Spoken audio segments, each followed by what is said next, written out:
Hello everyone. हम already हमारा first chapter what is complete कर चुके हैं, जिसके अंदर दो सब टॉपिक्स थे, प्रोसीजरल वर्सेस ऑब्जेक्ट ओरिएंटेड और 4 पिलर्स ऑफ ऊप। ये हम डिटेल से डिस्कस कर चुके हैं। आज हम अपना सेकंड चैप्टर जो कि है क्लासेस और ऑब्जेक्ट्स वो स्टार्ट करेंगे ऊप को फर्दर डिटेल से समझने के लिए। तो हमारा फर्स्ट इसमें सब टॉपिक है constructors. The very main thing, the very beginning जो है वो ऊप की जो इससे होती है कंस्ट्रक्टर से, कि हम क्लासेस में किस तरह से चीज़ों को इनिशियलाइज़ करते हैं और उनकी वैल्यूज़ को सेट करते हैं। यहाँ पर कंस्ट्रक्टर की डेफिनेशन लिखी हुई है। अ constructor is a special method called automatically when an object is created. ये एक्चुअली एक मेथड ही होता है। मेथड क्या होता है? मेथड एक फंक्शन होता है सिंपल लैंग्वेज में, जो कि हम क्लासेस के अंदर यूज़ करते हैं। ये एक स्पेशल टाइप का मेथड है जो कि अगर हम इसे ना भी अपनी क्लास के अंदर बनाएं या फिर इनिशियलाइज़ करें, तो ये ऑटोमेटिकली भी जो हमारा कंपाइलर है वो इसे कॉल करता है डिफ़ॉल्ट कंस्ट्रक्टर को। ठीक है, तो ये ऑटोमेटिकली जब भी हम ऑब्जेक्ट बनाएंगे, हमने ऑलरेडी पिछले लेक्चर्स में पढ़ा है कि किस तरह से हम ऑब्जेक्ट क्रिएट करते हैं। जब भी एक ऑब्जेक्ट क्रिएट होगा तो और उसके अंदर हम वैल्यूज़ को सेट करेंगे तो ऑटोमेटिकली जो उनका डिफ़ॉल्ट कंस्ट्रक्टर है वो कॉल हो जाएगा। हम आगे देखते हैं कि उसका क्या स्ट्रक्चर है। It initializes the objects data. वही बात कि हम जब उसमें वैल्यू सेट करते हैं, डेटा सेट करते हैं, तो वो उसे इनिशियलाइज़ करता है। यहाँ पर एक एग्जांपल दी हुई है। Think of it like setting up a new account. आपने एक न्यू अकाउंट बनाया है। अब उस न्यू अकाउंट को जब आपने बनाया तो उसके लिए आपको क्या चाहिए? आपको कुछ बेसिक इन्फॉर्मेशन प्रोवाइड करनी होंगी उस न्यू अकाउंट को स्टार्ट करने के लिए। मतलब आपके name, CNIC, phone number etcetera, और आप कितनी जो है वो अमाउंट विड्रॉ करना चाहते हैं या फिर जो भी है, आपको हर जो इन्फॉर्मेशन है वो प्रोवाइड करनी होगी। तो यही चीज़ है कि कंस्ट्रक्टर जब भी हम ऑब्जेक्ट कॉल करेंगे तो कंस्ट्रक्टर में हमें वो सारी चीज़ें जो बेसिक इन्फॉर्मेशन है वो डालनी होंगी और वो कंपाइलर उसे ऑटोमेटिकली कॉल कर देगा। अब यहाँ पर सबसे पहले हम देखते हैं कि डिफ़ॉल्ट कंस्ट्रक्टर क्या होता है। या सिंपल हमने एक क्लास बनाई है रेक्टेंगल की, सही है, और उसके अंदर हमने अपनी ईज़ के लिए सारे डेटा को हमने पब्लिक रखा है। अब यहाँ पर अब हमने दो डेटा जो हैं वो लिए हैं, विड्थ और हाइट रेक्टेंगल के। डिफ़ॉल्ट कंस्ट्रक्टर किस तरह से होता है? ये पब्लिक ही होता है, ठीक है, और इसके अंदर जो डेटा होता है उसे हम डिफ़ॉल्ट बाय डिफ़ॉल्ट हम जो भी इसमें रखना चाहें वैल्यू, अगर हमें विड्थ और हाइट 10 चाहिए तो हम इसमें 10 भी रख सकते हैं बाय डिफ़ॉल्ट। कि अगर हम ऑब्जेक्ट बनाएं और उसमें कोई भी वैल्यू इनिशियलाइज़ ना करें तो वो बाय डिफ़ॉल्ट 10 बन जाए, सही है। तो इसका मतलब होता है डिफ़ॉल्ट कंस्ट्रक्टर का कि हमें कोई भी वैल्यू पास नहीं करवानी पड़ेगी ऑब्जेक्ट बनाते वक्त। वो ऑलरेडी बाय डिफ़ॉल्ट जो यहाँ पर वैल्यू लिखी होगी वो उस ऑब्जेक्ट के डेटा में चली जाएगी, सही है। अब आगे इसमें यहाँ पे एक नोट लिखा हुआ है, if you define any constructor the compiler stops generating a default one for you. वही जो मैंने आपको बात की कि अगर हम कोई कंपाइलर ना भी लिखें तो जो कंस्ट्रक्टर ना भी लिखें तो जो कंपाइलर है वो एक डिफ़ॉल्ट कंस्ट्रक्टर बना चुका होता है। लेकिन अगर हम कोई कंस्ट्रक्टर डिफ़ाइन करते हैं तो जो कंपाइलर है वो डिफ़ॉल्ट वाला जो कंस्ट्रक्टर है वो बनाना स्टॉप कर देता है, वो हमारे वाला कंस्ट्रक्टर यूज़ करता है। यहाँ पर लिखा हुआ है ऑलवेज बी एक्सप्लिसिट कि जो वो हमारे वाला कंस्ट्रक्टर है वो यूज़ करेगा, ऑटोमेटिकली कंस्ट्रक्टर जो वो बनाता है वो यूज़ नहीं करेगा। सबसे इम्पॉर्टेंट जो यहाँ पे चीज़ें हैं वो ये हैं कि जो कंस्ट्रक्टर का नेम होता है वो होता है क्लास का नेम, और उसकी कोई रिटर्न टाइप भी नहीं होती, नॉट इवन अ वाइड। यहाँ पर आप देख सकते हैं हमारी क्लास का नाम था रेक्टेंगल, तो हमने कंस्ट्रक्टर का नाम भी रेक्टेंगल रखा, सही है, और आगे हमने दो ब्रैकेट्स डाल दी पैरेंथेसिस, और हमने फिर कर्ली ब्रैकेट्स के अंदर वो जो भी डेटा मेंबर्स थे हमने उन्हें इनिशियलाइज़ कर दिया। हमने कोई भी रिटर्न टाइप नहीं रखी, कोई और अलग नेम नहीं रखा, सही है। तो ये होता है कंस्ट्रक्टर का स्ट्रक्चर। उसके बाद हम देखेंगे कि ऑब्जेक्ट क्रिएशन किस तरह से होती है और कंस्ट्रक्टर किस तरह से काम करता है। सबसे पहले हमने मेमोरी एलोकेट की। क्या मतलब? हमने मेन के अंदर जो भी हमने ऑब्जेक्ट बनाया था रेक्टेंगल का, क्लास बनाई थी रेक्टेंगल की, उसका हमने एक ऑब्जेक्ट बनाया R2, और उसके अंदर हमने दो वैल्यूज़ जो हैं वो इनिशियलाइज़ कर दी, 5 और 3, क्या होगी? विड्थ और हाइट, जो कि उसके दो डेटा मेंबर्स थे। जैसे हमने ये वैल्यूज़ इसके अंदर पास की तो अब नंबर 2 पे क्या होगा? Constructor called.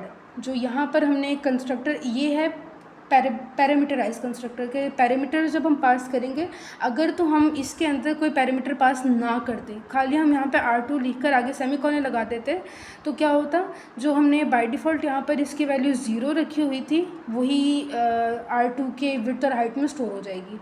लेकिन अब हमने यहाँ पर चूँकि 5 और 3 पैरामीटर जो हैं पास किए हैं, तो जो हमने एक पैरामीटराइज कंस्ट्रक्टर बनाया होगा वो कॉल होगा।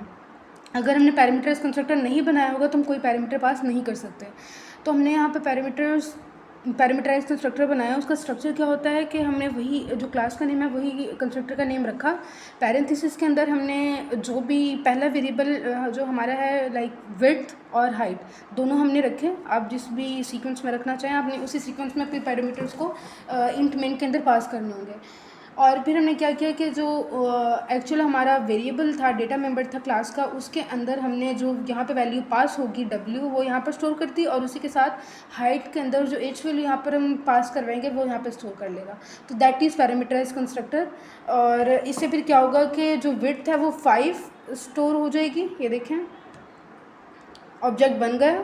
जब हम इसका एरिया का वो कॉल करेंगे, फंक्शन कॉल करेंगे जो हमने मैं आगे आपको दिखाऊंगी कि किस तरह हमने एरिया का वो फंक्शन बनाया है। तो ये क्या करेगा, रिटर्न करेगा 15। दैट मीन्स कि वो जो विड्थ और हाइट है उसको मल्टीप्लाई करेगा फंक्शन के अंदर और फिर उसे रिटर्न कर देगा। तो हम आगे डिटेल से देखते हैं कोड में किस तरह से काम हो रहा है। सबसे पहले हमने क्या किया है कि एक रेक्टेंगल की क्लास बनाई, वही हमने पिछले वाला एग्जांपल लिया, उसके अंदर हमने विड्थ और हाइट का जो है वो डेटा मेंबर्स बनाए। सबसे पहले हमने बनाया डिफ़ॉल्ट कंस्ट्रक्टर। ठीक है, ये डिफ़ॉल्ट कंस्ट्रक्टर क्या करेगा, विड्थ और हाइट को 0 कर देगा अगर हमने कोई भी वैल्यू पास नहीं करवाई तो। ठीक है, उसी के साथ हम पैरामीटराइज कंस्ट्रक्टर भी बनाएंगे। अब जो कंपाइलर है वो देखेगा कि यूज़र ने किस तरह का ऑब्जेक्ट बनाया है। अगर हमने कोई वैल्यू पास नहीं की तो वो डिफ़ॉल्ट कंस्ट्रक्टर को कॉल करेगा, अगर हमने कोई वैल्यू पास की है तो वो पैरामीटराइज कंस्ट्रक्टर को कॉल करेगा। हम दोनों एट अ टाइम लिख सकते हैं।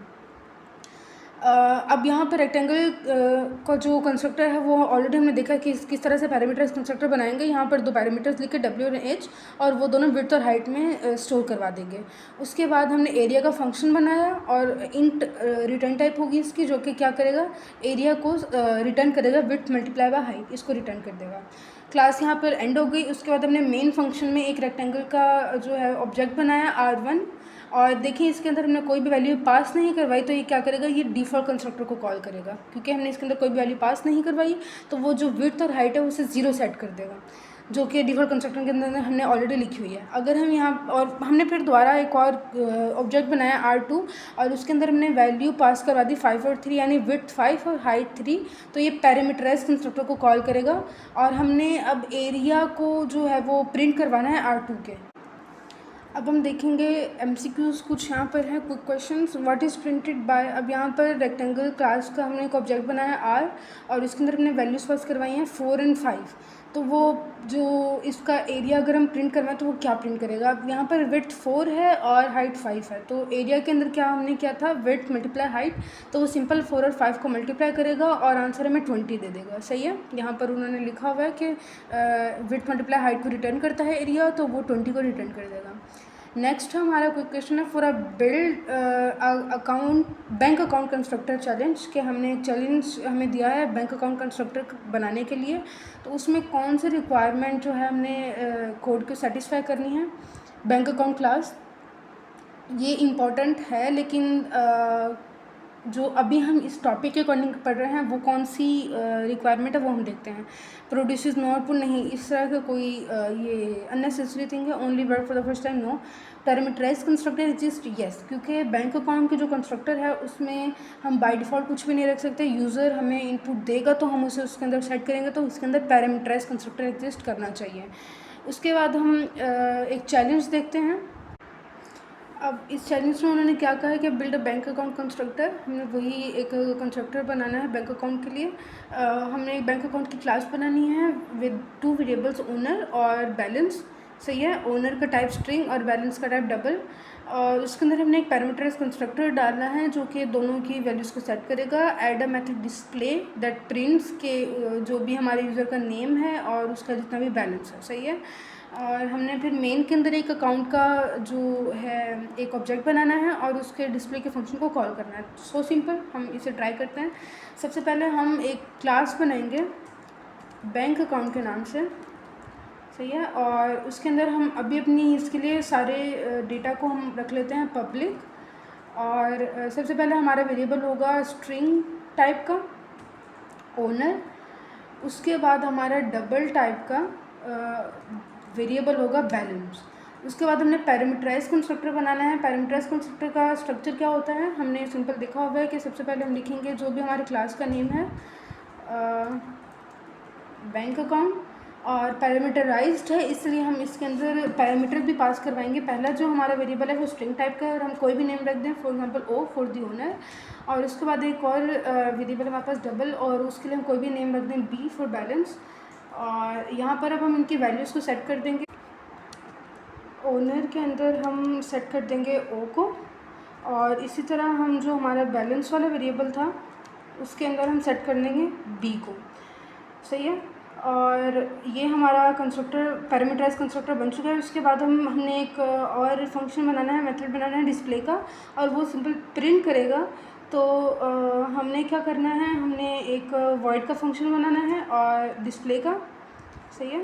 और यहाँ पर सिंपल क्या प्रिंट करेगा, सबसे पहले वो करेगा जो भी हमारा ओनर है उसका नेम प्रिंट करेगा, और उसी के साथ हम यहाँ पर थोड़ा स्पेस दे देते हैं और यहाँ पर हम सेमीकोलन, ताकि सही से जो बैलेंस और ओनर का नेम प्रिंट हो सके।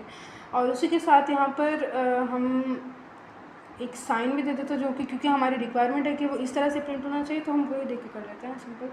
और यहाँ पर हमारा जो बैलेंस है वो प्रिंट आउट होना चाहिए, तो वो हम प्रिंट आउट करवा लेंगे। और एंड दैट इज यहाँ पर हमारी जो क्लास है वो ख़त्म हो गई है। हमने एक पैरामीटर्स कंस्ट्रक्टर बनाया, एक डिस्प्ले का फंक्शन बनाया, और जो भी हमें एक वे दिया हुआ था हमने उसके अकॉर्डिंग प्रिंट कर चुके हैं। उसके बाद हमने क्या करना है, मेन के अंदर हमने इसका एक ऑब्जेक्ट बनाना है। यहाँ पर हम देखते हैं हमने एक बैंक अकाउंट का जो है ऑब्जेक्ट बनाना है अकाउंट के नेम से। और सॉरी, पहले हम यहाँ पर लिखेंगे जो हमारी क्लास के नेम है बैंक अकाउंट, और फिर उसके बाद हम यहाँ पर करेंगे अकाउंट। हमने एक ऑब्जेक्ट बनाया और उसके अंदर हम क्या पास करवाएंगे, एलाइस, जो भी, क्योंकि हमने पहले स्ट्रिंग पास की हुई थी पैरामीटर्स कंस्ट्रक्टर के अंदर, तो हम पहले स्ट्रिंग पास करवाएंगे। और उसके बाद जो हमारी वैल्यू है, जो भी 1500 उन्होंने कहा हुआ है, तो हम 1500 यहाँ पे देंगे, और ये हमारा पैरामीटर्स कंस्ट्रक्टर कॉल हो जाएगा। उसके बाद हमने क्या कॉल करना है, अकाउंट जो हमारा ऑब्जेक्ट है उसका हमने डिस्प्ले का फंक्शन कॉल करना है, ताकि वो जो हमारा ओनर का नेम है और जो उसका बैलेंस है वो यहाँ पर प्रिंट कर सके, सही है। अब हम इसे रन करके देखते हैं। हमने सिंपल यहाँ पर रन किया तो जो हमारा चैलेंज है वो कंप्लीट हो चुका है, और यहाँ पर उन्होंने कहा हुआ है कि हम जो भी उन्होंने टेस्ट केसेस दिए हुए थे उसके अकॉर्डिंग सब कुछ हमने सही किया। तो दैट इज़ सिंपल जो हमारा कंस्ट्रक्टर की थ्योरी थी वो आई होप आपको सारी समझ आ गई होगी। हमने कुछ एग्जांपल्स देखी, कुछ MCQ देखे, और उसके साथ हमने चैलेंज भी देखा। तो that is for today. Thank you so much.